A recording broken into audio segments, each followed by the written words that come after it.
Something or Other Publishing. Wade Franson is the host of Created in the Image of God, a series that examines the role of religion in society, from messianic returns to the emotive responses transmitted through our culture. Wade fearlessly addresses reality claims from all directions, objectively exploring their compatibility with Holy Scripture. Joining him is Daniel Sanderson, CEO of Planksift, an international philosophy and cultural media outlet, helping emerging thought leaders with personal branding by co-creating organic content. Tonight's episode, Philosophy and Spirituality Meet, an interview with Bill Meacham, Ph.D. Good evening, everyone, and welcome to Created in the Image of God. I'm your host, Wade Franson. We have a very special program lined up for you tonight. We're going to have philosopher Bill Meacham, an independent scholar in philosophy, and the author of the book, How to Be an Excellent Human. We'll also be giving away a copy of that book and his book, Exert Free Will, over the course of the show tonight. Let me give you a quick, brief bio intro of Bill. After receiving his Ph.D. in philosophy from the University of Texas at Austin, Bill spent many years as a computer programmer, systems analyst, and project manager.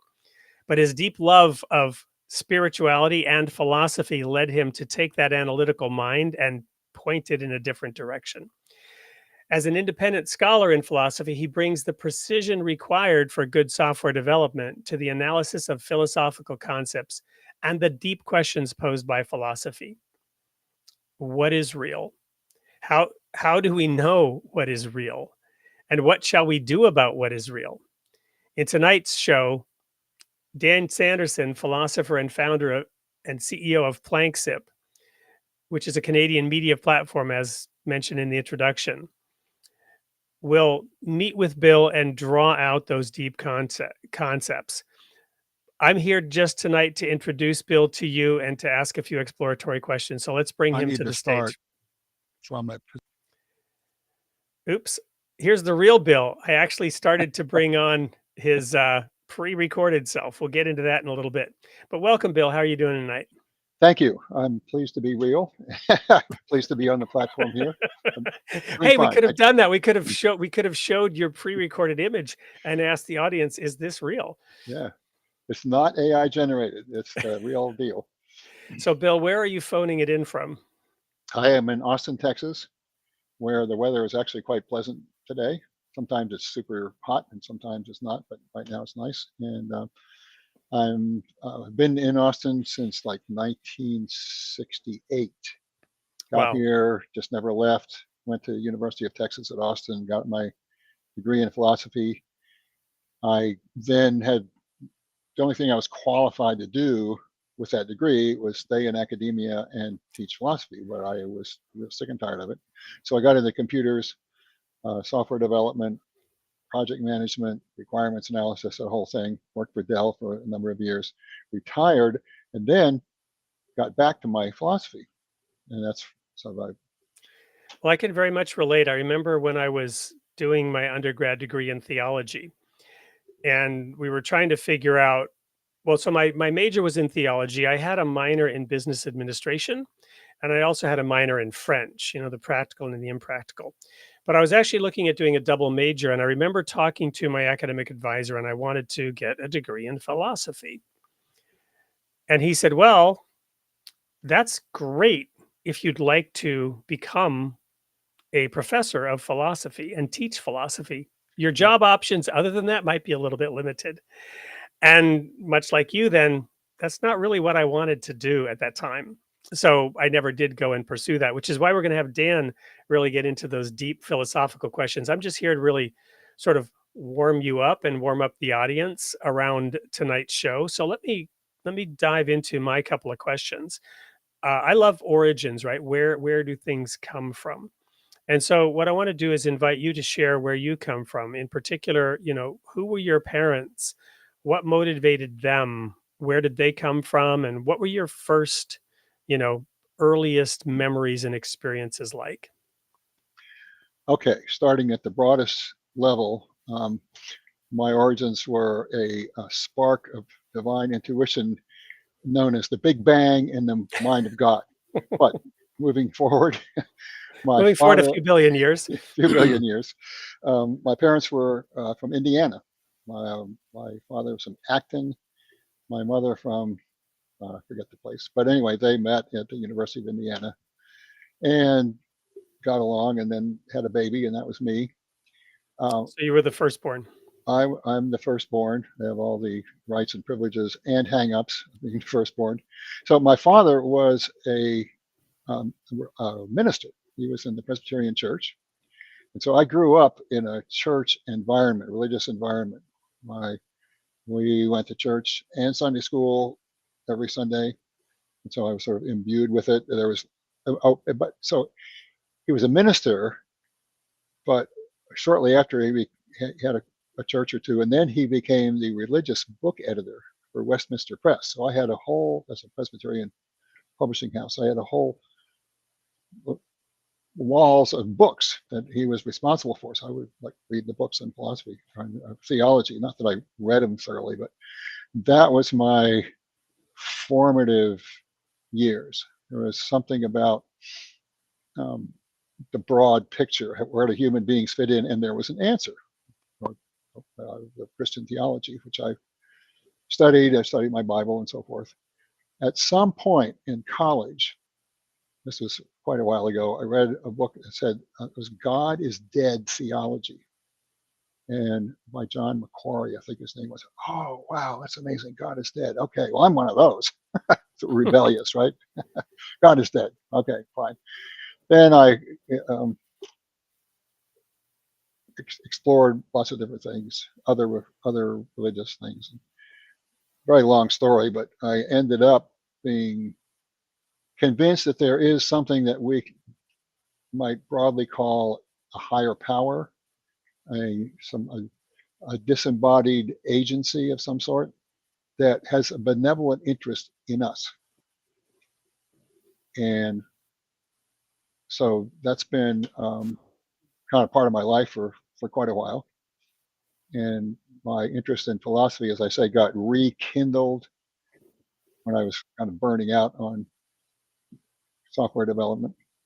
So I wrote this book, How to Be an Excellent Human, which contains, it's sort of broken into two parts. The first part is, well, there's three parts really. What is the concept of how to be an excellent human? What's excellent? Well, something really, really good. Okay, what do we mean by good? And there's a whole couple chapters on goodness. Then I take it into so relating to those questions, what's real? And what's real is what we might call a pantheistic panpsychism. And if we want to get into what that means, we can do that later. That's the first half of the book. And then the second half is, okay, now that we've oriented ourselves and we're an element of a pantheistic, panpsychic universe, well, what are we going to do about it? How does this element work? Like it's as if here I am in life in a vehicle. How do I operate the vehicle? How do I, A, how do I operate it? And B, how do I decide where I want to go? And it's how I operate it. I take a lot of ideas from the mind works, how emotions work, and so forth. And then where do you want to go with it? Return to the original question: what's good? What is a good life? And I come up with what I call the which is to work for the good in all things. By doing so, you benefit yourself because you're a part of all things, and you benefit your surrounding world because that's part of all things. And the basic idea is a sort of a positive feedback. If you work to create harmony and goodness in the context in which you find yourself, sort of a Heideggerian, I'm thrown here in the world. Well, how do I make it good? You make the world you live in good. That world nourishes you. You become nourished. You become able to function. You're able to become wiser and guide yourself and so forth. So that enhances your vitality, which enables you to give back to the world, which nourishes you. There's sort of a positive feedback cycle. Does that answer the question? That's wonderful. So going back a few sentences ago, when you talked about the two parts, how do you operate in the world and then where do you want to go? Depending on the answer to the second question, would you say that people operate differently based on their answer to the second question? Yes. Some people, so some people conceive of the world as a moral universe in which there are rules about what's right and what's wrong, how we should behave, and so forth. There's different ideas about where those moral rules come from. Obviously, one of them is God dictates the moral rules, or it's baked into the way our minds work, a la Kant, or something like that. But you think of the world in terms of what you think of your actions and the world in which you act in terms of what's right and what's wrong. I call that the rightness paradigm. The other way is to think of what's good and not good, good and bad, not necessarily good and evil, but what's good and bad. And you find out what nourishes goodness in the sense of nourishment, of what enables us to thrive. And sometimes obeying the rules is a way to do that. Sometimes it's not. Sometimes doing the good thing means violating some rules that you've been taught. So it's a way of thinking about how you act in the world, how you comport yourself. Are you oriented toward goodness, trying to promote benefit, welfare, health, or are you oriented toward obeying the rules? And there's ways those things interact. But yeah, so lots of questions that I would have to dive deeper into that. I'm really trying to follow the good agreement that I had with Dan and to leave that to him. But I do have one more question that is related to the piece that I wanted to do, which is your origins and your journey to this point. So as you have gone from that divine spark at the Big Bang, right, and through your parents and now into this life, how has your operating approach, your compass, your decision as to how you will engage with the world, how has that changed over time, based on your own learning and growing, or has it stayed steady through most of your life, or have there been, some serious left or right turns along the way? Well, I started off being a self-centered, egotistical, bratty kid. Most of us are at 1 year old. We're crying when we're hungry. We're crying when we then want into later childhood and teenagehood, I was like, yeah. don't tell me what to do, that kind of thing. I spent a fair amount of time in politics trying to change the world, but for trying to think, one of the motivations for trying to change the world is it's just wrong the way people treat each other, or the way the society is structured, and so forth. But then I realized, well, where does this wrongness come from? So I've somehow gradually moved into, instead of thinking about what's right and wrong, what's beneficial for the most. It's almost the greatest good for the greatest number, but that's another whole. It's not quite that, but it's close. So my motivation now is to try to do good, to be beneficial to those around me and henceforth to myself, rather than trying to obey moral rules. Now, as to where that happened in my development, I couldn't say. It's like a So it was more gradual. Yeah. Well, awesome. Well, Bill, we're going to now cut to a commercial break. And the commercial break is from our sponsor, Something or Other Publishing. And it's around the idea of cultural journalism. Something or Other Publishing seeks to promote authors such as yourself, our own authors, and invite others to participate in an ongoing dialogue here on the show, but also a written dialogue, not just religious, also secular, fiction, nonfiction. But we've launched an anthology in conjunction with Planksip called Cultural Journalism. And we want to invite our audience to participate in that. So I'm going to show a brief ad about it, follow up with a QR code. And when we come back, Dan will be in the studio and he will take it from there. So thank you so much for sharing a bit of your early experiences with our audience. You bet.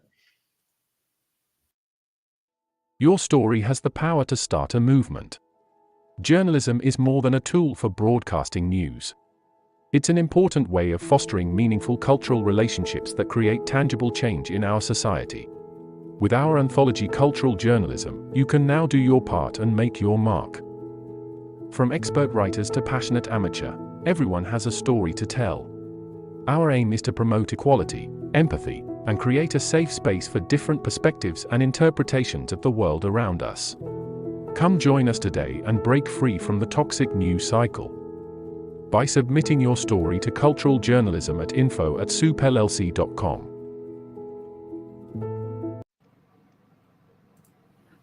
Well, Bill, good to see you again. Yes, sir. Good to see you. Yeah. I really enjoyed that getting to know you section with Wade. That was good, really good. I really enjoyed that background story. I never knew all that was revealed. Origin stories. Who knew that was such an important part of people's existence? Right. Well, glad you enjoyed it. Yeah. So I wanted to hit something and confront something right off the bat, and that is the title of tonight's episode originally was, and partially still is, "Life Has No Meaning, So What?" And a lot of that is going to be applicable to tonight's conversation, but a lot of it's not going to be applicable.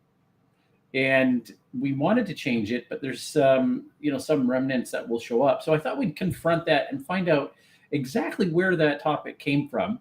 And to jog your memory, that's the Weinberg article, and the article that you wrote about one particular essay, I believe.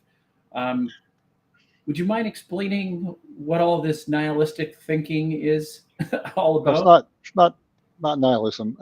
As a woman named Rivka Weinberg, who's a professor of philosophy in, I think, Claremont College. I could be wrong about that. She had a show on another series from the Philosopher magazine, and she has a book. She has an essay called "Ultimate Meaning." We don't have it, we can't get it, and we should be very, very sad. It's published in the Journal of Controversial Ideas. And so what I did in my blog essay called "Life Has No Meaning, So What?" was basically rehash what she was doing in that essay and then pick it apart and find some issues with it. Her basic idea is that in order to have meaning, which is basic for her, it's equivalent to purpose. What is the ultimate purpose of something? And the purpose of what you do, whatever you do, is something external to the act of doing it.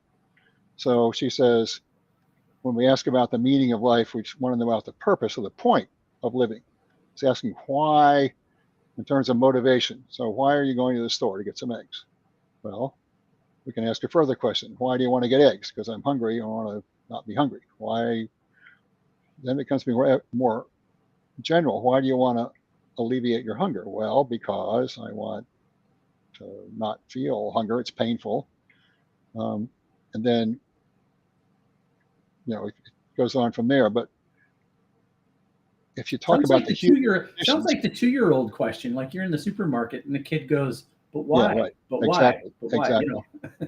So, but if you get beyond the toddler 2-year-old stage, you can ask more salient questions regarding the human condition that we all find ourselves in. Why are you sending money to Doctors Without Borders? Because I want to help earthquake victims. Why do you want to help earthquake victims? Because I want to alleviate their sufferings. Why do you want to alleviate their suffering? What's the point of alleviating suffering? Okay, you might say, well, because I feel compassion for people who are hurting. Compassion is a painful state because you feel their pain. So that's a kind of what I was calling the goodness paradigm. One answer, okay, I want to become a generous sort of person because that would be a better way to live, again, in the goodness paradigm. You might say, well, I feel obliged to alleviate suffering because the moral rules say so, God tells me so. Whatever the answer is, it gets close to something ultimate, something you might consider the meaning of your life. Okay, so in all of these things, the trivial things, how come you don't want to be hungry, and how come you want to alleviate suffering? The purpose or point of an activity is something you value that is external to the activity yourself. This is what Dr. Weinberg, her basic point. A point in this sense is a valued end. It's something that you are working towards, and it's external to the projects towards which they're directed. Okay, so I want to alleviate suffering because it hurts. So, but it's external to the project of alleviating suffering. The point of it is to whatever it is, become a better person, obey the moral rules. It's external to that. If you talk about, this is her point, if you talk about what's the purpose or meaning of your life as a whole, as opposed to, you can have all kinds of purposes within life. I want to alleviate suffering. I want to create a just society. I want to exercise my creativity, so forth.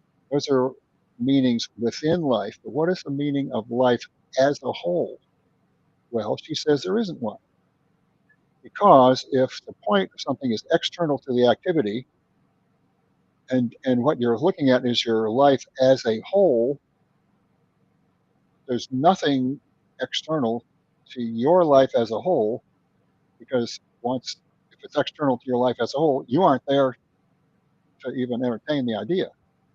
I'm going over her argument very sort of outline. Mm-hmm. So she says, in that sense, there's no point to life as a whole. You can have meanings within life. Oh, I'm practicing my violin because I want to be an expert concert violinist and create music for people and so forth. That's a project within life. What is the meaning of the life as a whole? Well, there isn't any, because there's nothing external to your life. That's the point. And we can argue with that, but I don't want to go into the argument. But then she goes on to say, well, there's no point to life as a whole. Therefore, you should be very, very sad, because life is pointless. So why bother with it? There's no point to it. That's a sad situation. Mm-hmm. She claims. I claim, well, if it's really the case that there's no point to life, then it's kind of foolish to be sad about it. It's just how it is. I'm not. If that's the case, that's just how it is. Okay. And I end up the essay, which you can find on my website, by the way, bmeacham.com, and then click on the thing that says blog, and at the moment it's the top one. Mm. If there's something you can't change, your life has no meaning, and there's nothing you can do about it. Well, the ancient Stoics would say, then don't worry about it. It's a foolish thing to indulge in sadness about something that absolutely no control about. So that was my argument with her. There's no point in being sad about it. Just accept it and go on with your life. So that's well, Wade brings up a good point here. He's hoping for some clarification on the woman. Is it sadness for those who need the meaning, or is it just sad in general for everybody, right? Or for just those that don't desire meaning? I'm trying to remember what her argument specifically is. It's for people who are looking for meaning in their life. Yeah. She argues, well, you can look all you want, but you can't find it, and that is inherently a sad situation. If you're sort of what some philosophers would call a wanton, somebody that doesn't care about meaning in life, just want to get on with whatever pleasures or interests you might have, then it's sort of a moot, if you don't care about meaning of life, then the fact that there isn't any shouldn't bother you. But she claims, she sort of thinks that everybody ought to care about the meaning of their life. Interesting. Actually, I may articulate something that's a little bit more on the academic side. I remember I've seen this criticism in academia about academia that we don't have a teleology in a predominantly secular society. Now, I mean, again, I don't really want to say that we're predominantly secular, especially because the podcast is effectively anchored in the United States, which is predominantly, I could say, religious, and make the claim for that, because you've got presidents that can't openly say that they're secular. They pretty much have to be God-loving and God-fearing, right? So I can make that statement that we're predominantly a religious society. And I'm thinking of Robinson. He was a philosophy teacher, an Aristotelian, and he taught quite a few of these courses on the great courses. And he basically said, this is what we're missing. We're missing a teleology, a goal-directed activity that binds a population or groups of populations, right? And so I wanted to know what you thought about that. Do you think we're in a vacuum with without a teleological telos, a goal? Yeah, exactly. Yeah. Right.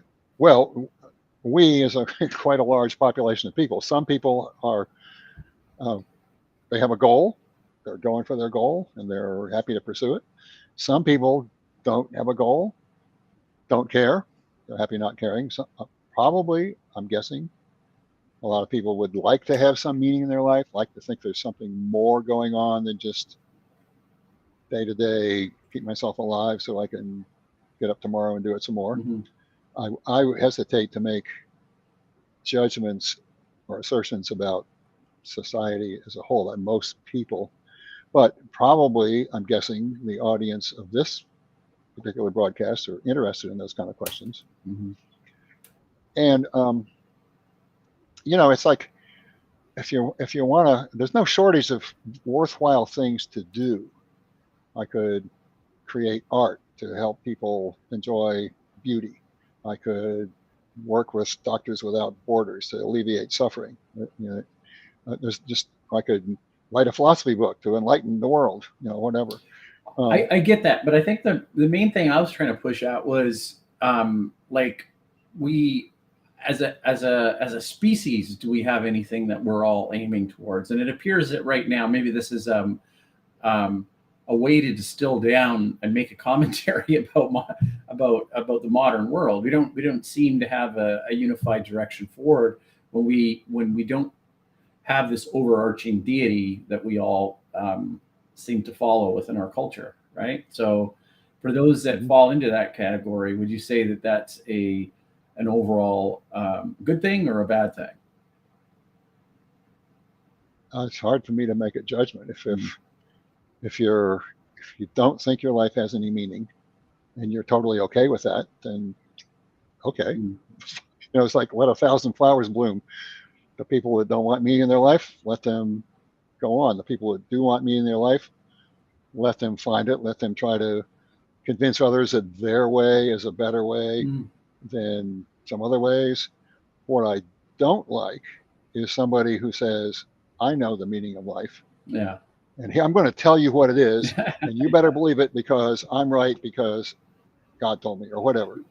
To enforce or try to enforce your belief system, your goals, your chosen meaning of life on somebody else is harmful. And I'm not in favor of harming people. Yeah. Does that make sense? Absolutely. I mean, Wade would come in here swinging the coercion sword left, right, and center, and I gave a thumbs up when I heard you give that answer, because it's very evolutionary thinking, and I think that was how you described yourself right at the beginning as a philosopher, that you incorporate evolution and thinking about evolution into your philosophical Yeah, thinking. I mean, on a sort of basic material level, the goal of living beings, the goal of each living being is to survive, thrive, and reproduce into the next generation. Yeah. That's just part of what the existentialists would call the facticity of life. That's how things are. That's how living things work. Yeah. Human beings have the capacity to look at that and look at themselves and sort of extract themselves mentally from the situation and evaluate. It's what I call second order thinking. It's also called metacognition or self-awareness.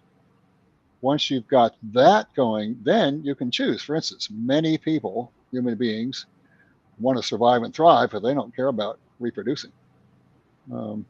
That's not one of their goals, and they can voluntarily choose not to pursue that biological goal, but they can choose to do all kinds of other stuff. The question is, for those kind of people, what's a worthwhile goal?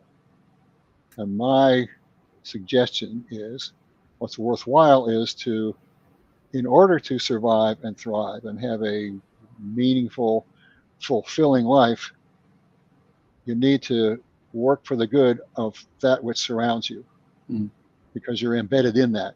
You're as if you're an organ in a larger organism. Like, what's good for your kidney? Well, to have the whole body work well. Yeah. What's good for the whole body? Well, the kidney is pretty essential. That kind of thing. It's a biological, organismic metaphor. If that makes sense. Well, the Greeks viewed that as well. Like the polis had the body politique, right? It's an ecosystem of social cohesion and goodness, all rolled into one holistic ideal. Yes, it's very, very Greek, very this whole thing about moral rules.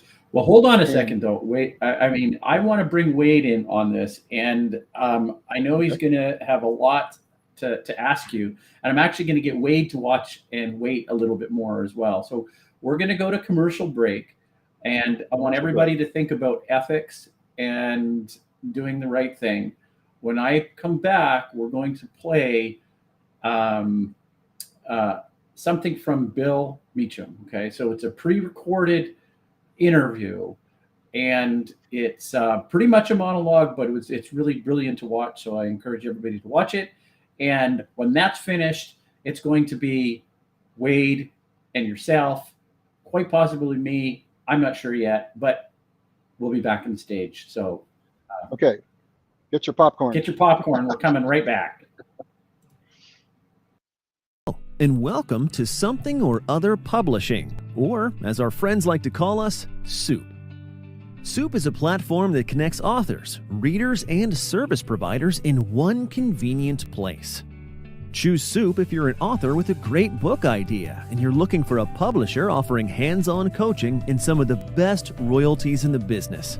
Or if you're a reader who enjoys engaging with celebrated and emerging authors. We already have over 3,000 of them, and more are joining every day. You can even win free books by voting on their book ideas. Or maybe you're a service provider and you're looking to engage with over 3,000 authors. We're here to help. So whether you're an author, a reader, or a service provider, you're in the right place at Soup. Contact us at help@soupllc.com to learn more.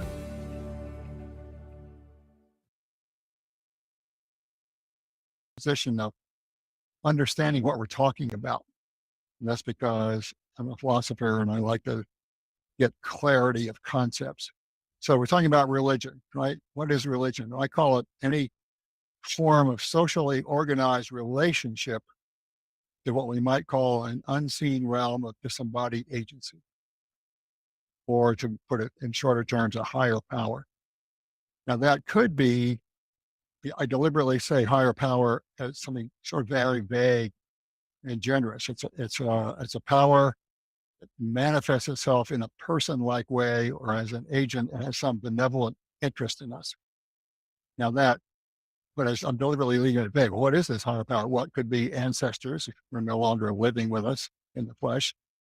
Totemic spirits associated with places or objects, genies, angels, demons, deities, such as the gods of the Greek pantheon or the Hindu pantheon or the Norse pantheon. There's a bazillion of them. It could be the all-knowing, all-powerful, and eternal God of monotheism, the God of basically Abraham, Judaism, Christianity, and Islam, very similar. But there is one God, and that's the omni-God. A friend of mine called it the all-seeing, all-knowing, all-powerful, all-benevolent, so forth. Or it could be what you might call the all, or the universal soul, or the various words for it, but advanced mysticism is a mystical understanding of what this divine power is. Whatever it is, I'm saying that religion is the organized relationship to that, a socially organized relationship to that.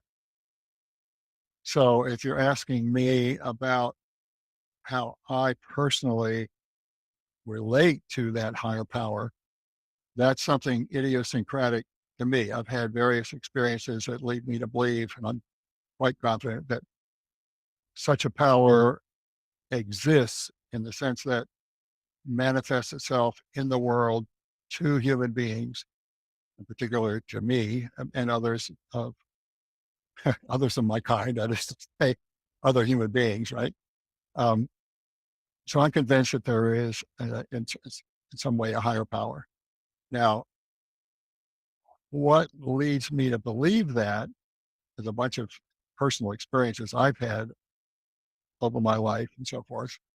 You've asked about the afterlife. Well, I've had experiences that lead me to believe. My daughter died actually 7 years ago, 6 years ago, I'm not sure. She died very suddenly in a car crash outside of Nelson, British Columbia. And bam, it was like that.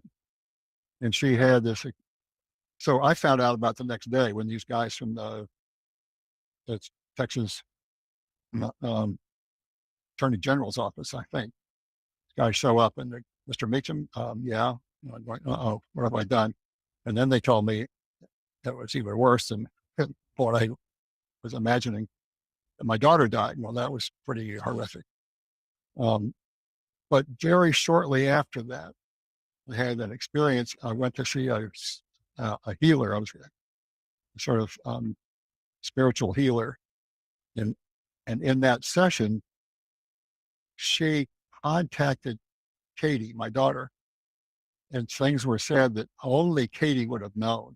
Certainly not this woman I'd never met, not the woman that was translating for me. Things were said that led me to believe, like, sure enough, that was Katie. And then other things happened. If you go to my website, bmeacham.com, and look for a piece, you can search for An Impeccable Death. That's the title of my essay about that. It describes the whole thing. But in brief, I was convinced that Katie was alive, not in her physical body, but in some other spiritual body, something. But that's not the only. I mean, that sort of sealed it for me. Oh yeah, there's definitely an afterlife.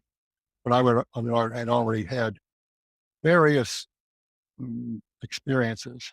Can't even remember them all. William James has an interesting take on this, and he has an essay called "The Will to Believe," which, in my opinion, should have been called "The Right to Believe." And he talks about various kinds of evidence. The atheists or agnostics will say, well, there's no clear evidence for the existence of God, let's say, a higher power. Well, James says, in the absence of scientific proof, you can choose to believe on the basis of subjective evidence. Evidence such as you've had experiences, like in my case, I've had words appear to me in my head. It's not like I heard voices from outside. It's like words appeared to me, just heard the words exactly what they were inside.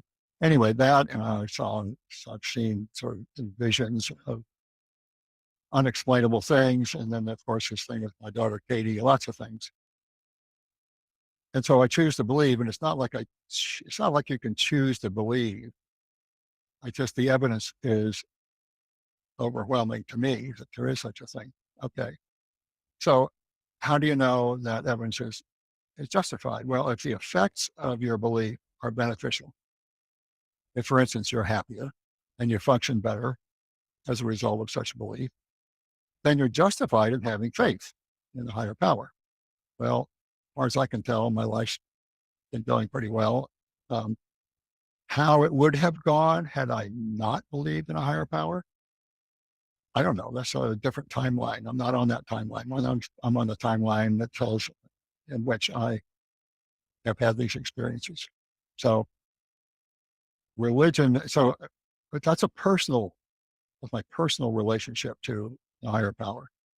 Religion as such is a socially organized relationship. It's a way of dealing with this stuff. Now, there's various theories as to how religion got started. What's the evolutionary origin of religion?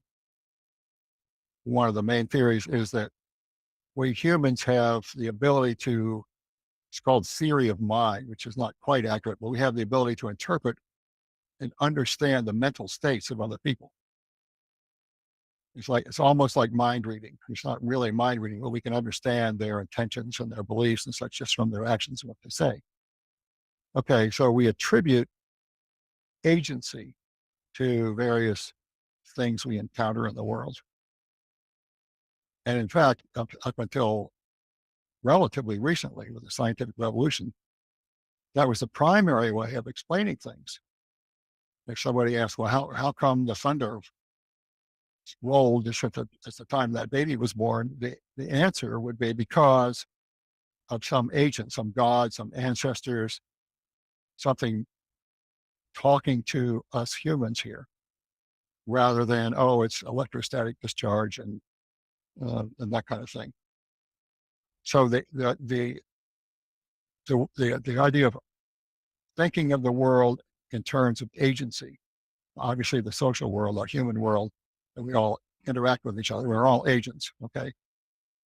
Animals are agents. Even plants, in some ways, are agents.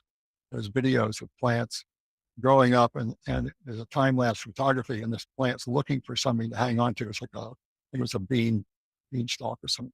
And you can see it wiggling over here and then wiggling over there. And it's a time-lapse thing, so it looks like it's going fast. In real life, it's going very slowly, but it just really looks like it's reaching out. As soon as it grabs something, bam, it holds on to it. It's just in some way, plants perceive their environment and react to it and do things in an agent fashion. Okay, so that's a little off the subject, but humans have the ability to attribute beliefs, desires, and a certain amount of cunning to anything that moves or seems to do so with attention. Things that move of their own volition, we say, move on their own, as opposed to being moved by impact from somebody else, something else. Okay, so humans have this idea, this ability to attribute agency. Some researchers have called it a hyperactive agency detective device. And evolutionarily, it was more beneficial to be overreactive than underreactive. You heard a rustling in the leaves. Like, that might be a tiger. I'm going to hightail it out of here. Well, it might have been just the wind rustling the leaves. Or it might be a tiger. If you're wrong, no harm done. If you're right, it's a good thing. You notice it was possibly a malevolent agent and you got out of there. If, on the other hand, you were saying, oh, agents, everything's just rustling the leaves, blah, blah, blah. And then the tiger pounces, well, you're dead and you were not one of our ancestors. That's why we have only the ancestors with this very developed agency detection ability. Only those people that came before us were our ancestors. That's why we have it. Okay. And then there's a whole story that the atheists tell about how we have this agency detection device, and then it got overblown and it basically ran amok. And now it's useless, and there's all kinds of bad things that happen because of religion, and we should just get rid of it if we could. It's a meme being kind of an idea or behavior or style that reproduces from person to person within a culture, kind of like genes replicate from generation to generation of living organisms. Now, nowadays, the term meme generally means a picture with some words on it. That's a subset of the original meaning of the term meme. All right, so we have this meme that there's some kind of disembodied agency, might be the ancestors, might be a god, whatever it is. And then there's a whole story about how that gradually accreted into religion, and the priests took over, and they're oppressive, and it's all a nasty thing. So on the one hand, we can say, oh, religion is this parasitic, harmful thing. A meme started out as a mistake, took on a life of its own.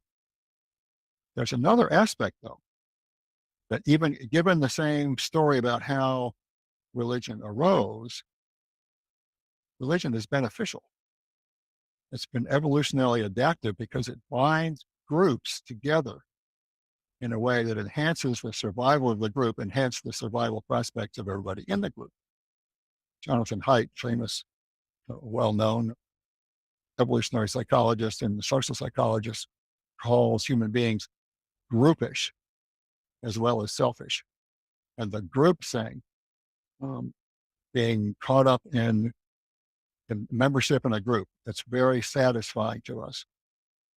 And religion is a way of doing that. Well, there's non-religious ways of doing that. You go to a football game and you put on the colors of your team and you hang out with the other fans of your team and you cheer and so forth. There's a really feeling of solidarity, and there's a groupish feeling of that's very it's fulfilling. Well, you take that and you put it in the context of religion, it's all oriented around some notion of God or higher power or whatever. That's the power of religion. It creates cohesion. So just as there are two stories about how religion, there's actually one story about how religion started, but two stories about whether it's a good thing or not, and whether it's adaptively beneficial or not. Two stories, right? A, no, it's not. B, yes, it is. Similarly, there's in the religions we find ourselves in today, we have religion at its worst and the religion at its best, and most religions are in between, right? But I'm going to talk about the sort of the extreme cases so you can clearly see them. Religion at its worst is terrible. Hideous things have been done in the name of religion. Slaughter of infidels, the abuse of children and women, lies, deceit, hypocrisy, arrogant exercise of domineering power, punishment, cruelty, war, intolerance, crusades. I mean, there's just no end of awful things that have happened in the name of religion. But there's also many beautiful and noble things come out of religion. Okay? Feeding the hungry, clothing the naked, housing the homeless, comforting the afflicted, standing up for the oppressed against the abuses of the dominators. And of course, social cohesion, community. Religion gives you a sense of hope or confidence in the face of adverse circumstances. So a friend of mine called it an invisible support system. And you're asking about my personal relationship to religion. That's been huge. If I'm feeling kind of overwhelmed with life, alienated from people, whatever it is, it's comforting for me to know that I'm not alone in this. And I think a lot of religious people would say, but yeah, not alone. God is with us. Okay. And evolutionarily, people have had a sense of hope because of religion, because of their connection with the higher power, probably hung on better under adverse circumstances than those who didn't. So there's another hypothetical reason for believing that religion was good for humanity. It has beneficial effects. Okay. You get guidance. I get guidance from connection to the higher power. So there's religion at its worst, religion at its best, terrible things, good things. Okay. So far, I've been talking about religion from an external point of view. How does evolutionary psychology explain what religion does? How do memes work, or religious memes, and so forth? Okay, we've been taking an external view: sociology, social psychology, evolutionary psychology. In that sense, all religions are similar. They all lead us to, or engage us in, some kind of higher power with some aspect of agency, and it could be, an actual person like God, like Thor or Athena, or the god of the monotheists, or it could be something a little bit more vague, like the Tao or the universal mind of Buddhism, which is not terribly theistic, but it still has that sense that there's something bigger than we are, that if we tune into it and accept its guidance, things will work better. Well, all right, so all religions are similar in that they lead us to a connection with that higher power, however we might conceive that. You can think of each religion as a well, and all the wells draw from the same deep aquifer, but they come out in different ways. So each one is different.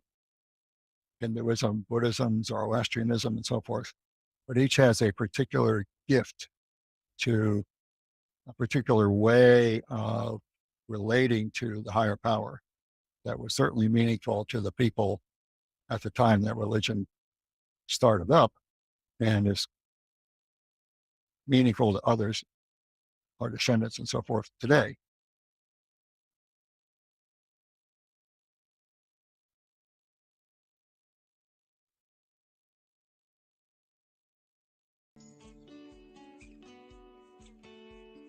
Discover the world's religious traditions like never before with Ocean 2.0 Reader. Our custom ebook reader is designed for exploration and study, with an immersive audio-integrated reading experience and powerful research tools. Available on all platforms including web, Windows, Mac OS, Linux, Android, and iOS. Experience the benefits of immersive reading by combining ear and eye, and improve comprehension and vocabulary acquisition, and with our interfaith library featuring books from Hinduism, Zoroastrianism, Judaism, Jainism, Confucianism, Buddhism, Taoism, Christianity, Islam, and Baha'i. You'll have access to a wealth of knowledge. Try Ocean 2.0 Reader today and elevate your reading experience. Blessed are they which do hunger and thirst after righteousness, for they shall be filled.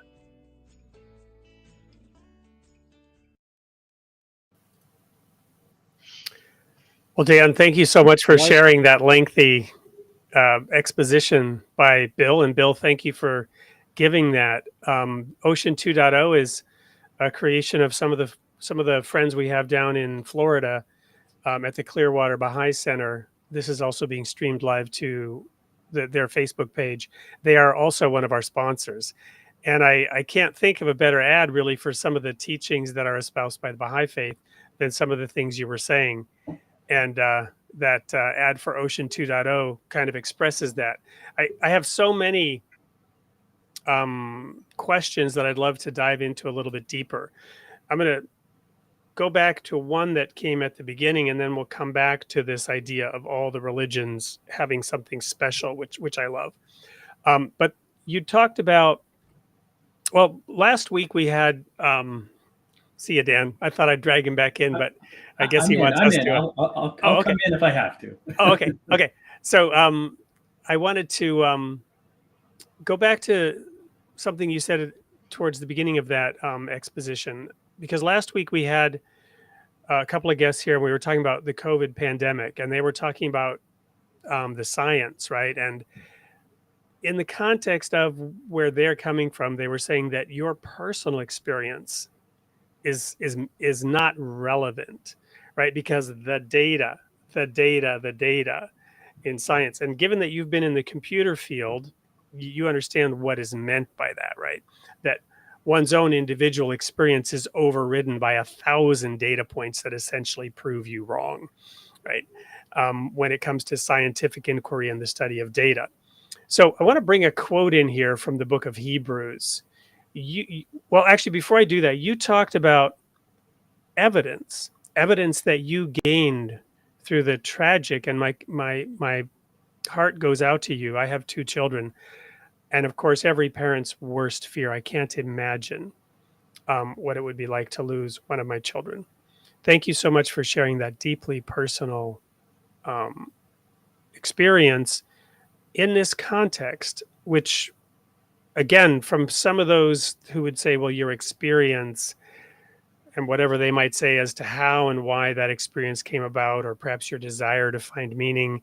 And you know what others might say, but for you, it was deeply real. And you used the word evidence, right?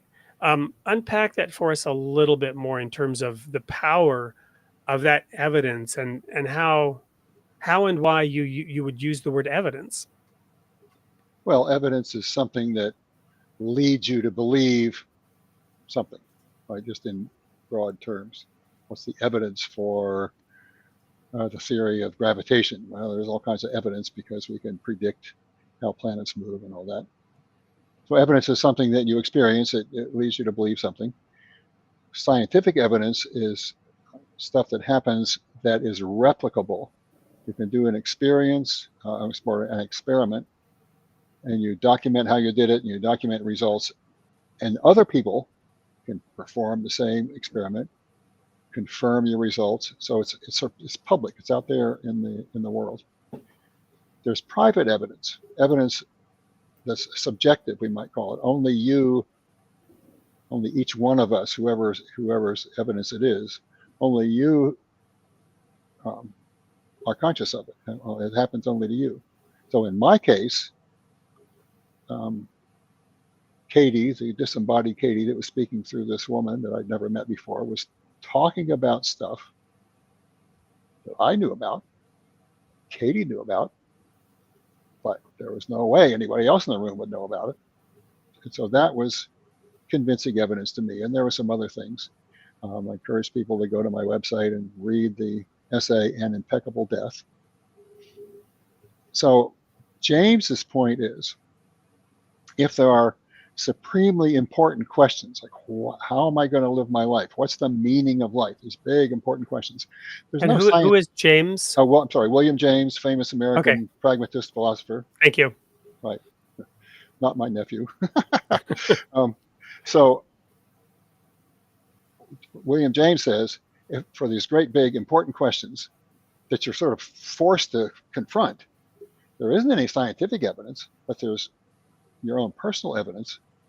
You have a right to believe that personal evidence and take action on it, and then see how it works out in your life. That makes sense so far? Absolutely. Well, I want to jump in here because I want to dig back a little bit into this and provide something that's been useful to me throughout my journey. Now, I had a similar experience. And by the way, as an aside, we're looking for our favorite comment to give these books to, right? And one of the books that we're going to give them, one of yours, one of mine, People of the Sign, the center point of my first book, The People of the Sign, is an experience that I had at age 19. Very similar to that of your daughter, but even more concrete. When I was 19, I was up in Alaska, and I was not exactly a good little boy.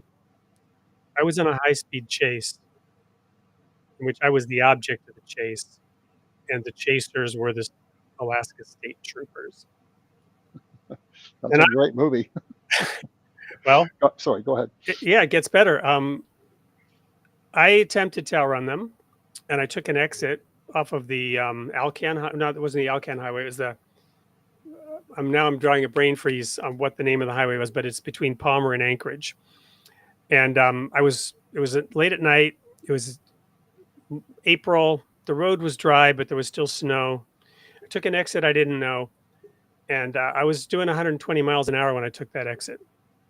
And I was immediately faced with a decision: either go left under the highway, and there was like a cement or a stone wall, or go right and go back up on the highway, right? So I hesitated between right and left because it was going so fast, and I'd also turned my lights off to escape from the police, and flicked them back on. Saw the wall. In my indecision and fear of getting caught and all that, I did neither. I went straight off the road, in between the left and the right. And I won't even go into everything else. When I got out of jail, I survived unharmed, completely unharmed. I went sailing off an embankment into the snow, plowed into the snow. I had a Firebird Esprit, which is a Trans Am without the trim, 350 engine. The steam from that snow sent up a mushroom cloud, and the state trooper saw it as he flew by the exit and came backing back down the other side and had his gun and saw me and got me in the car. I got out of jail the next morning because apparently when you were 19 in Alaska at that time, your dad could get you out. That's a whole nother story. It was not a pleasant thing, but I came back to the scene to see my car. They had pulled my car out already. They had towed it out from the front, right? So they pulled it back onto the highway. So the tracks were very clear.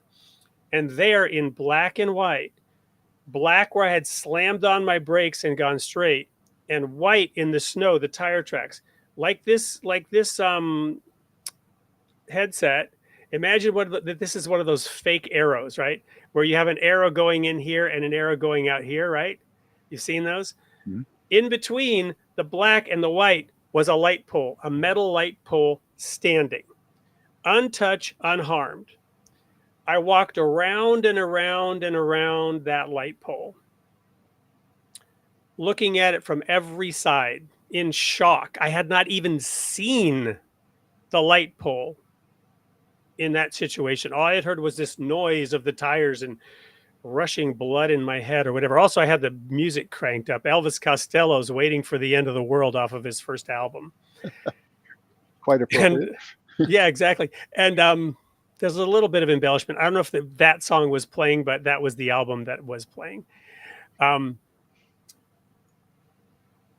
what struck me like an arrow through the heart was God saved my life, not because I was being obedient at that moment. And that changed and altered the course of my life. So the reason I brought it up in the context of the people of Sinai, I wrote that book, names, dates, places, to center that story in the middle. I don't care if anyone else ever believes it. But I know it was real. It was for me. It wasn't for you. It wasn't for me to convince you that there's a divine something, right?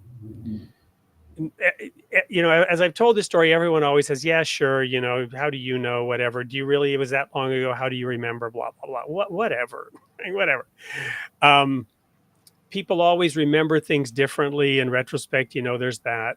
You can't trust eyewitnesses. You know, go study your history. They always discount eyewitnesses and they remember the details differently. Yeah, but for your life, you're the eyewitness. You're the one who has to trust or not trust your own eyewitnessing, right? Right. And so now here's the thing. Hebrews 11, verse 1. Now faith is the substance of things hoped for, the evidence of things not seen. And now I'm going to push deeper into this, because in verse 6 of that same chapter, I'm going to now push and say it's not subjective. It can be duplicated. And here's why. Paul gives the answer as to how to duplicate those experiences in verse 6 of Hebrews 11. Can't post messages to some channels. What? Oh, here we go. But without faith, it is impossible to please him, for he that comes to God must believe that he is, and that he is a rewarder of them that diligently seek him. Now, I believed that at that moment. It's just that I wasn't believing I would get it, right? Because I was not doing the things that would result in a reward. I was being disobedient to the moral code that you were talking about. I was doing the things that there's reasons why I was trying to escape from the police, right? But But the fact is, I believed that there was a God. I just wasn't willing to worship him for all kinds of reasons, which I won't bore the audience with right now.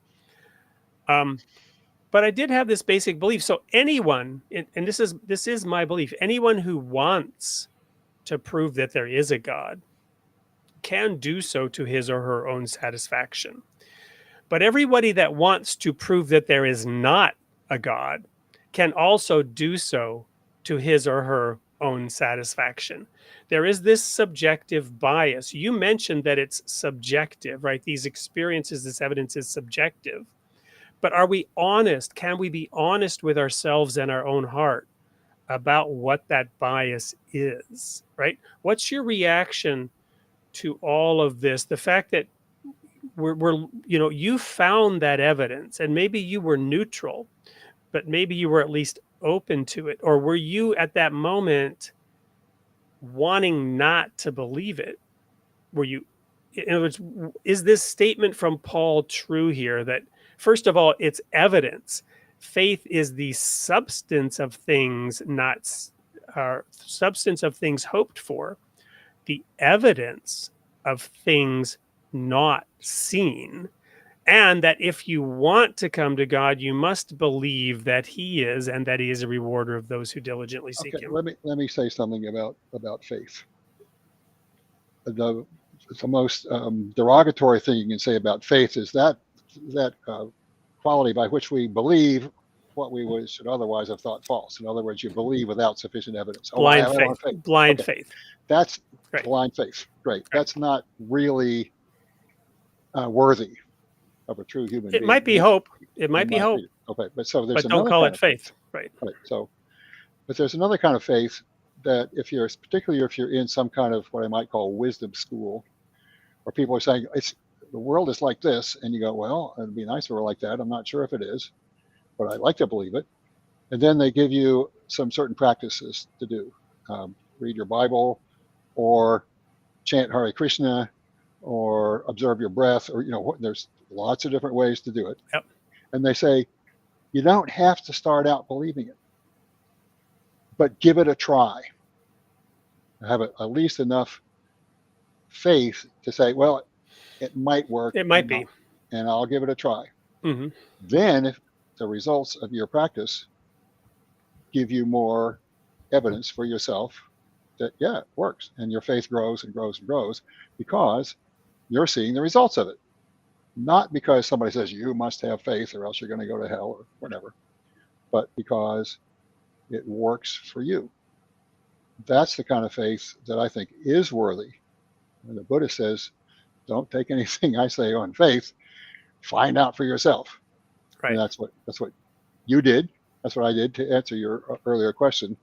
Whether I was somehow hoping that Katie was still alive or not, I was in such a state of shock and bemusement and numbness that I wasn't thinking about that at all. I mean, in the abstract, I would say, yeah, sure. I think I think people live on after death, and it's pretty probable.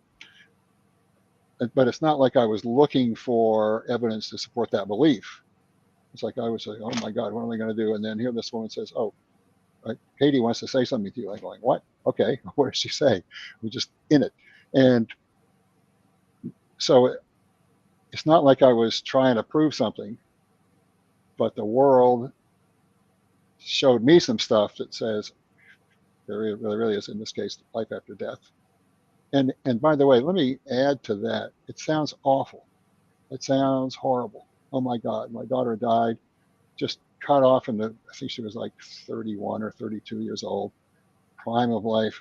And I was just devastated.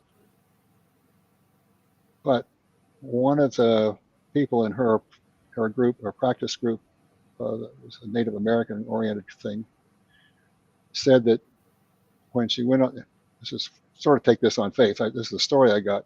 Katie died instantly, went to the other side, met somebody that she perceived as a grandfather figure.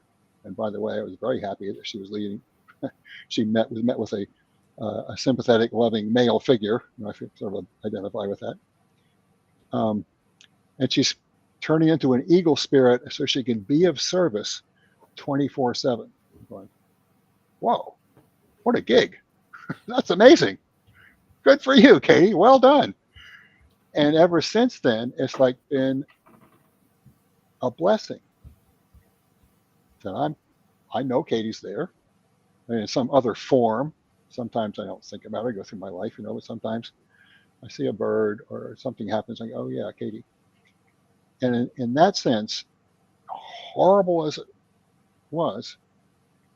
was a blessing. Now, is that because I'm deluded and have faith in something that can't possibly happen? No.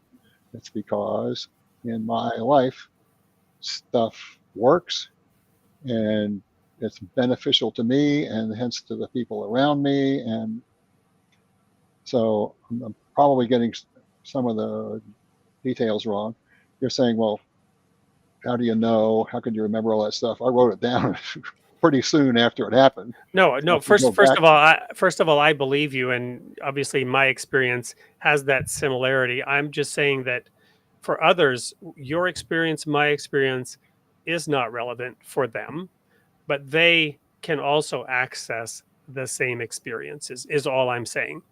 They can access their version of that experience. Exactly. They don't access your experience of you were like this quantum particle that emitted from here and was in some indeterminate state and was detected on the other side of the barrier. I have no idea how it happened. I know that it happened.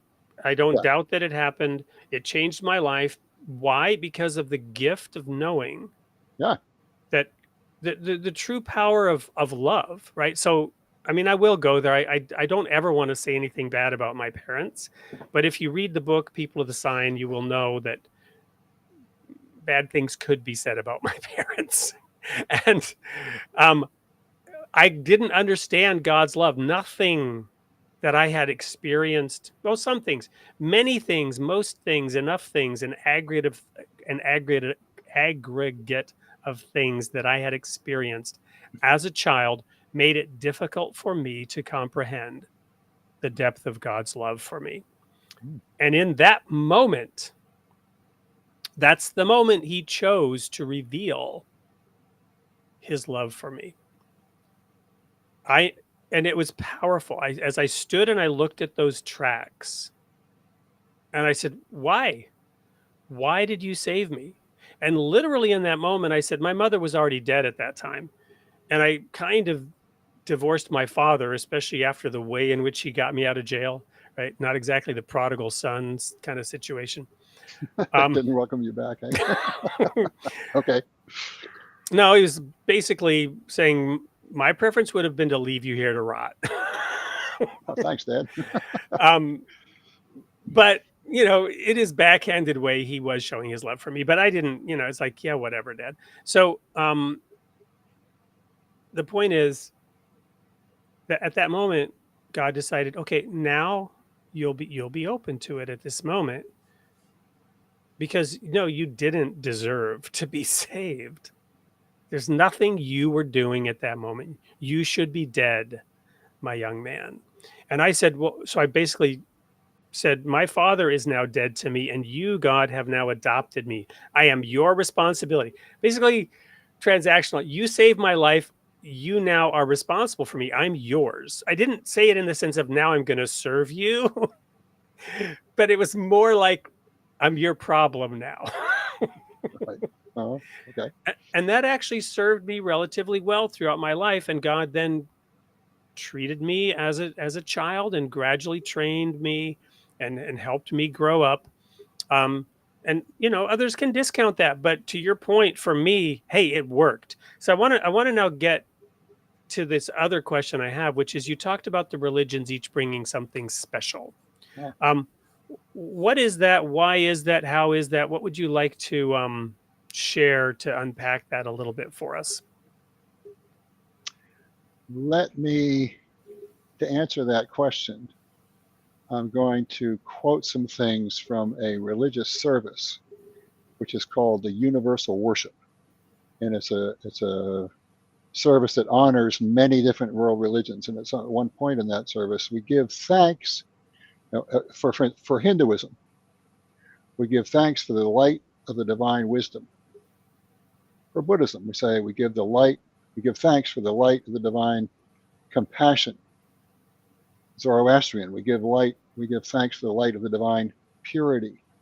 Native American, we give thanks for the light of the divine nature, the divine feminine, which is badly overlooked these days. It's coming back, which is good. We give thanks to the light of the divine love. The Sikh religion, we give thanks to the light of the divine service. The Baha'i faith, we give thanks to the light of the divine saintliness. Taoist, we give light to the divine harmony. Jewish, we give light of the divine we give thanks for the light of the divine covenant. Christianity, we give thanks to the light of the divine self-sacrifice. Islam, we give thanks for the light of the divine unity. Each of the religions has a certain gift, and those are one way of recognizing those gifts. Not to mention all the beauty of high mass liturgical stuff, or Tibetan Buddhism, which is very much like, in some ways, like Roman Catholicism, so like deities and colors and all kinds of stuff, or the complete simplicity of the other kind of Buddhism, where you sit and just observe your breath and then observe your mind, or the Taoists, you find a way to be in harmony with that which can't be said. You can find beauty in each one of those.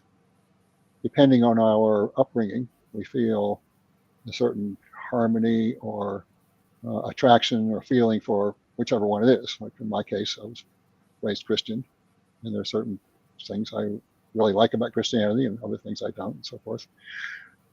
It's like, okay, in your terms, God loves us. God expressed that love to different people in different cultures and different times in a way that they could hear, and sort of the coin of the realm that was appropriate for those people at that time, and then it carries on, and we find inspiration in it. Well, absolutely, and as I like to explain, if we reflect on it, and I do have a degree in theology, I've studied biblical archaeology. I was at the City of David Archaeological Expedition in Jerusalem many years ago. All of these experiences have shaped my understanding, and digging through a tell, right, and unpacking layer by layer by layer the various civilizations. If anyone's ever read James Missioner's The Source, right, it's a great sort of fictional way of digging into that. The language and the concepts that were accessible, or that the people at that time had, right? If, as I believe, there is such a thing as divine revelation, that a messenger comes and brings a message for those people at that time to inspire and motivate and guide, that supreme power has to limit itself to the language and the concepts accessible to the human beings at that time and in that culture. Bingo, you got it. So it's limited. It's limited by us, right?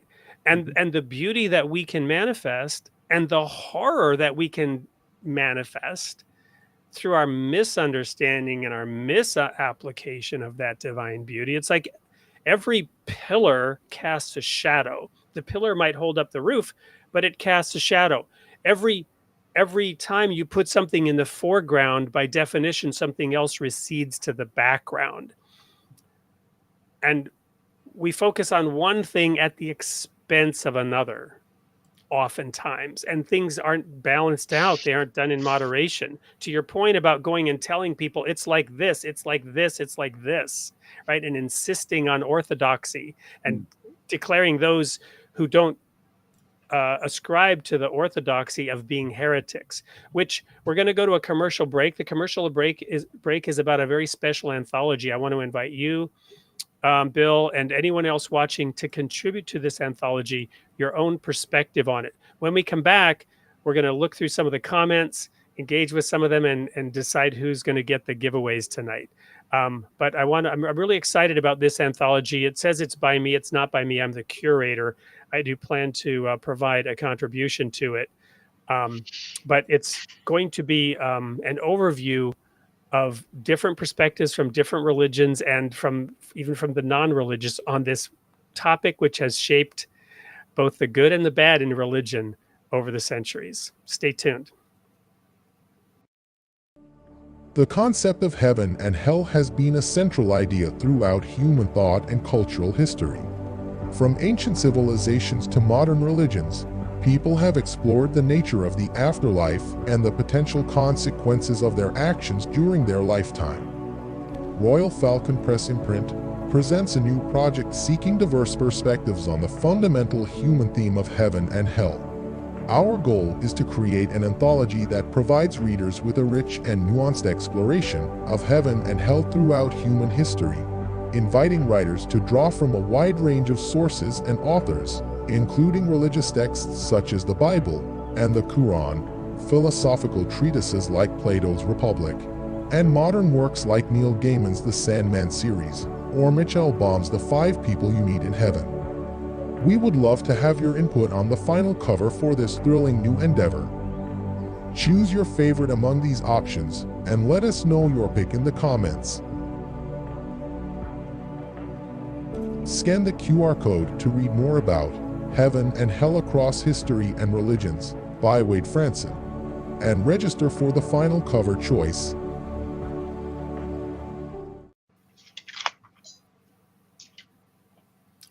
So I'm excited about this because one of the tenets of this show, and it ties in with some of the things you've said over the course of it, is religion must inspire, not coerce.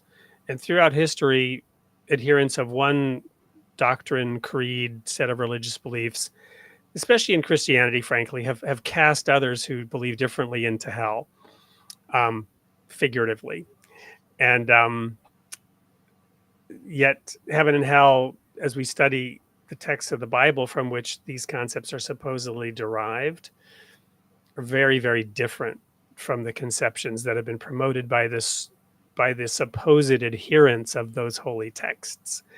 And so we want to open this up to be a broad exploration of the topic that can help people come to a different and hopefully a better understanding of all of the things that you've mentioned and much more. So if I can get rid of that, and then we'll share a couple of the quotes. First, a nice one here by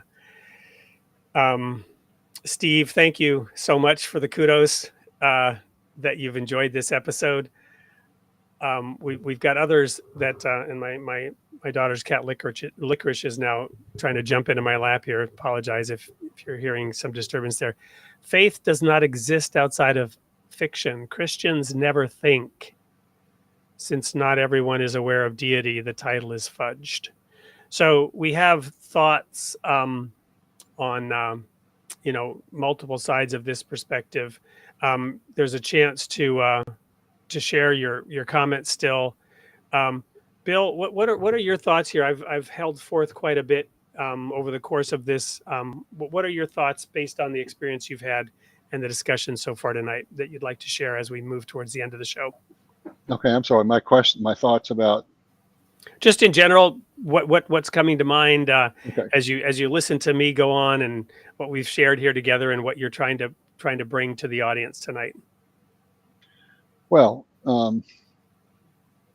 go back to the Buddha. Don't believe anything any of us say. You got a great story. I got a great story. Yours is meaningful to you. Mine's meaningful to me. I hope mine's a little meaningful to you. I hope yours is meaningful to me. I've heard some similar stories. I totally believe it. But don't, to say to the audience out here, don't just believe it because we said so. Do your own investigation. Find your own way of approaching the higher power, that disembodied agency that has a benevolent interest in you. Start out, if you go, there's a great quote by Rumi. I hope I can remind it. If you can't pray sincerely, offer your dry, hypocritical, agnostic prayer, because God, in his mercy, accepts bad coin. So just do something to open yourself a little bit and see what happens. That's all. Thank you. I'm going to go ahead and share another comment here and pose this question to you from A.M. Sterling. Able to read that? Does philosophy necessarily include spirituality? If not, how do the two camps get along? Do they see each other as missing something in their worldview? Philosophy does not necessarily include spirituality. Philosophy, and the root meaning of the word, is love of wisdom, philia, kind of companionable love, Sophia, wisdom. So if spirituality is part of your life, then you want to be wise about it and include that in your worldview and figure out how it relates to the non-spiritual parts of your life. If spirituality is not at all part of your life, don't worry about it. Find wisdom in what you can find wisdom in. And as I recommend, do good to other people, benefit everything as much as possible. It's not a hard and fast rule. It's just good advice. Try to be of benefit to those around you. And in so doing, you'll be a benefit to yourself. Make sure you're doing stuff to keep yourself healthy in order that you can be a benefit to others. Okay? So there's not two camps, philosophical and spiritual. There's some spiritual people that are very philosophical. There's some spiritual people that aren't. They're just the concepts don't matter to them. It's like their experience and how their life works. There's some philosophers that say, poof, to spirituality is worthless, and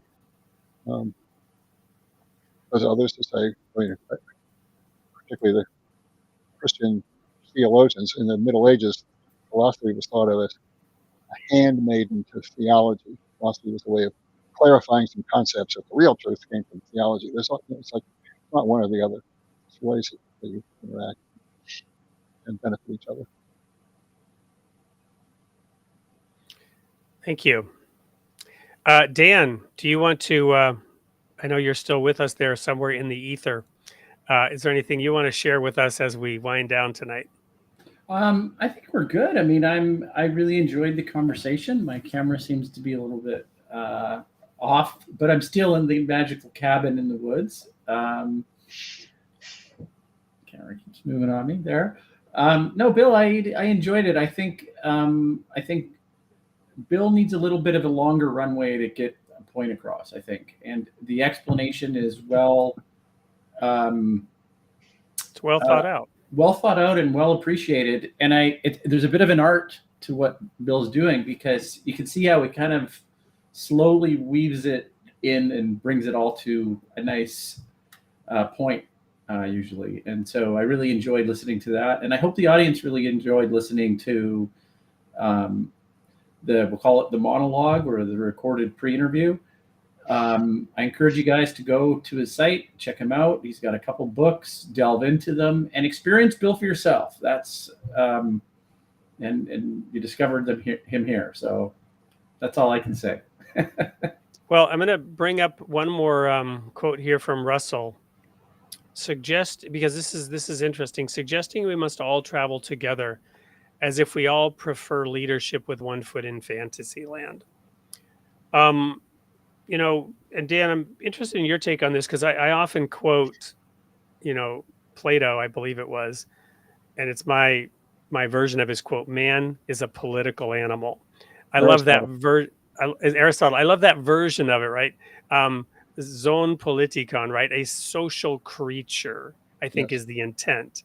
Although I love the translation political animal, because it has these overtones, right? Where man is a social creature. Guess what? We are a social creature. We do travel together, right? We are more like, I don't know, dogs, or in some ways maybe trending towards bees and ants, right? Than we are cats. And I've got my daughter's cat Licorice here in my lap, who tend to wander off meowing in different directions. And again, on the show, we talk about religion not coercing, but it should inspire. But we desire that community. We desire that communion with one another. It's a basic human need recognized through many of the sciences, that man desires to create a social structure in which he belongs and contributes. So, but not just desires. If you an isolated human is a dead human. We are the ethologists call, we are obligatorily gregarious. We can't survive without other people. Certainly our species can't procreate without other species. I mean, yeah. they're working on that now in terms of not needing men and women to procreate, which is, I won't go there. I'd go there too often. But so what do we make of this comment here from Russell? I'll also say something. I mean, just to kind of set the stage. The word Fantasyland is not helpful if you don't strip it of all of its negative connotation, right? It's almost, it's belittling, and I've said before, and it's a hard thing for me to move forward with, is that if I could get the religious community and people of faith to have a conversation where they were just a little bit more honest with themselves and realize the power of myth, realize the power of heuristic, realize the power of pretend, then I think we would have more of a consilience, a coming together, and people would be saying a lot of the same things. The issue and the warning in that is that those words that I chose, I don't know what the better word is. When I say pretend, just like in this comment, they say Fantasyland, it almost is insulting, right? So I don't mean to belittle. I can't say a word like pretend without, let's come up with a better one. That means, well, like, and Russell, you know, we'll have a dialogue with you here with the comments. We'd love to have you on the show to dialogue with you in person. Christians demand ownership of the narrative. Yes, some do, right? Many do.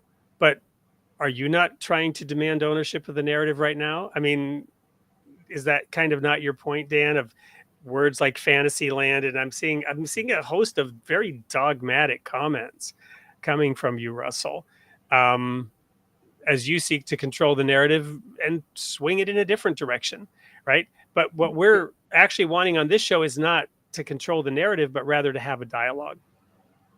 Have a dialogue, which is really great. But the thing is that it rings like, and it sounds like the new atheist thing, which I understand. I was a participant in it. I pulled and extracted and continue to extract from that, I guess, important point in time that spoke to me. No, guys, that's exactly what happened, right? And that's what people are warning, and the academics and the wise people in society are warning us all against. And be careful that the new atheist movement doesn't turn into a religious movement in and of itself, some cult-like behavior that doesn't even have an ability to check itself against its surrounding and its other team members, right? I'm having fun now. What is prophecy but Fantasyland language? No, it's history written in advance by a being that exists outside of time and space, and therefore can do so. And it's actually discernible, and it can be pursued on that basis, and it can be shown to be accurate or inaccurate. And there's much debate about it, but I think it's an interesting discussion. I'm not insisting. That's my perspective. Yours is that it's Fantasyland language, but if you're interested in a dialogue, we could actually explore that. Let me get rid of Licorice here. She's not supposed to be up on my desk. All right. So guys, we got to pick a favorite comment here. I'm enjoying some of Russell's, but I don't know that I want to suggest them as the favorite. But we do have to award the free books to one of our participants here. Well, who would? Can I just break in here a little bit about this last few minutes? Sure. There's a very salient two verses in the Bible. Proverbs 26, 4 and 5. I'm familiar with them. Answer not a fool according to his folly, lest you be like him yourself. Answer a fool according to his folly, lest he be wise in his own eyes. So what I'm suggesting is this: you're wrong. No, you're wrong. No, I don't like your language. Well, I don't like your language. It's a bunch of fools talking to each other. So let's try to be, where is the common ground? Where can we find, if we're all looking for some meaning in our life, if we're all looking for some, if we're all looking to figure out how to deal with what's real, what shall we do? Having a bit of compassion for each other, having a bit of trying to understand the other, try to find what's true in what appears to be offensive verbiage. I say that from both sides, right? Try to find something you can agree with. Try to find some common ground and work from there. Okay, so that's my story and I'm sticking to it. Thank you. Here's another one from Steve Eaton.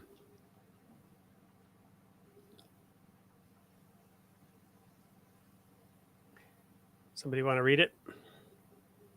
I'm going to let Bill take that one. Isn't the ordained lifetime arc from total egoism to relatively pure altruism almost the most basic teaching of all religions? Ego is definitely identified as the only source of evil. Maybe self-actualization was the top of Maslow's hierarchy. It goes on, but I forget the rest of it. So, yep. But there is, for many wisdom traditions talk about if you're self-centered in a very narrow way, thinking that you're separate from other people, separate from the world, and you want to get yours and the hell with everybody else, and it's actually self-defeating. So that's the egoism. Now, I would argue that pure altruism, I'm just going to give everything to other people and I'm just going to be selfless and blah, blah, blah. That's self-defeating also, because after a while you burn out. You've got to take care. If you want to really be of service to other people, you got to take care of yourself so that you can continue to be of service. Make sense? However, I'd vote for, this is a pretty good, if you want to go for voting for who's got the best comment in the chat. Our favorite, not best, it's just a subjective favorite of the hosts. Right. We get to be mercurial and subjective. Okay. We're not racking and stacking them against each other. Okay. Anyway, I find this one a good one. Well, Steve, congratulations. Send your info. And by the way, I have to say, typically we give these books to those in the United States. Shipping outside the US is very expensive. So we can't promise, but we'll do what we can. So let us have your information, Steve, to this email address, which I am now putting in the chat and will show on the screen. info@soupllc.com. Send us, Steve, your shipping information, your physical address so we can get that book to you. And we'll also send you a link to download the free ebooks. So thank you, Steve, for participating. Thanks to everybody who's been here on this show. It's been a total pleasure, Bill. I think we shall definitely have to invite you back and continue because I know there's a lot more where all that came from. Well, it's been quite a pleasure being here with you all. Thank you so much. And many blessings to you. Thank you. Unless you've got something to say, Dan. Good night, everyone. And we will see you next week, where we will have a very special guest whom we've been very excited to schedule. And now I've been doing a little research here while I talk. I got to find the right place so I get the notes correctly for the show. So next week, we will have Sasha Stone, who is a contributor to a number of magazines. We reached out to her after she wrote an article that is titled, "Did I Just Leave a Cult?" Because it feels like I kind of did. She's a well-known blogger and writer, and she has quite a following on Substack. So please tune in next week. We'll be having Sasha Stone talking about her experience with being in something that Russell Shute may refer to as the Matrix. Maybe there are different matrices, right? Russell feels we're in the Matrix. We are certainly in some kind of matrix, but there are different beliefs and different perspectives. One of the things that I've learned in my travels is wherever you go all around the world, all of us have one thing in common, and that is that we believe our perspective is the right one. Otherwise, we wouldn't be following it. Tune in next week to listen to Sasha Stone's perspective, and we guarantee you won't be disappointed. Yes. Can I just make one final comment? We all follow what we follow, not necessarily because we think it's the right one, but because it's a good one.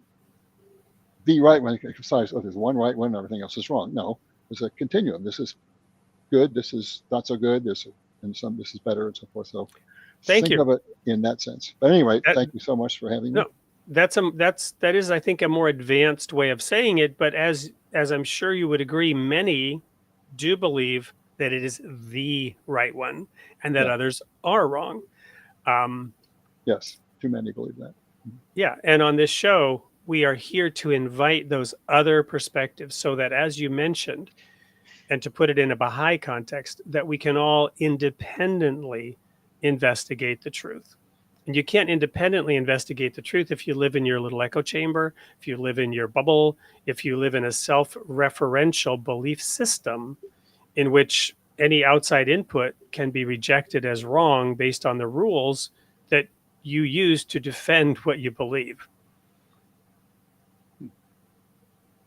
Okay, here's the non-defensiveness. Thank you all so much. Thank you. See you next